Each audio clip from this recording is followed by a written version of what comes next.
আসসালামু আলাইকুম বন্ধুরা, আমি কিছু কথা বলবো, কেউ মনে কষ্ট নেবেন না। যেটা বাস্তব ভাই সেটাই বলবো, বাস্তব কথা না বললেই নয়। কারণ এই যে ছেলেটা, আসলে কি বলবো, মেয়েরা বলে ছেলেরা ধোকা দেয় ধোকা দেয়, ছেলেরা কত খারাপ, ছেলেরা এই সেই হ্যান ত্যান।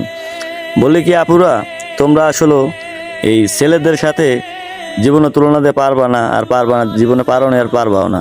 ঠিক আছে, কারণ কি, এই যে দৃশ্যটা সদরঘাটে যে অ্যাক্সিডেন্টের দুই লঞ্চের মাঝে চাপা পড়ে যেই সোহেল ভাই মারা গেল, আসলে এগুলো দেখলে অন্তত তোমাকে বোঝা দরকার। ঠিক আছে, একটা পুরুষ মানুষই পারে কারো দায়িত্ব নিতে, আর দায়িত্ব এমন একটা জিনিস, সেটা তোমরা নারীরা কখনো বোঝোই না, আর জীবনে বুঝবাও না। কারণ তোমরা নারী, তোমরা চাইলে সবই পারো, আর তোমরা বলো আমরা নারী, আমরা সবই পারি। আসলে এরকম কোন ইতিহাসে দেখছো কোনো নারী কোনো স্বামীকে বাঁচাইতে যে নিজের জান দিছে?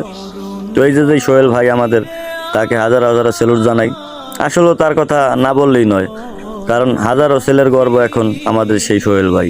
কারণ নিজের জীবন বাজি রেখে স্ত্রীকে বাঁচাতে গিয়ে সে নিজেই শহীদ হলো। তো তার জন্য সবাই দোয়া করবেন, আল্লাহ তাআলা যেন তাকে ব্যস্ত নসিব করে। সকলে বলবেন আমিন। আর ভিডিওটি সবাই শেয়ার করে দিবেন। সবার কাছে একটা রিকোয়েস্ট হইল, সবাই ভালো থাকবেন, সুস্থ থাকবেন। আসসালামু আলাইকুম।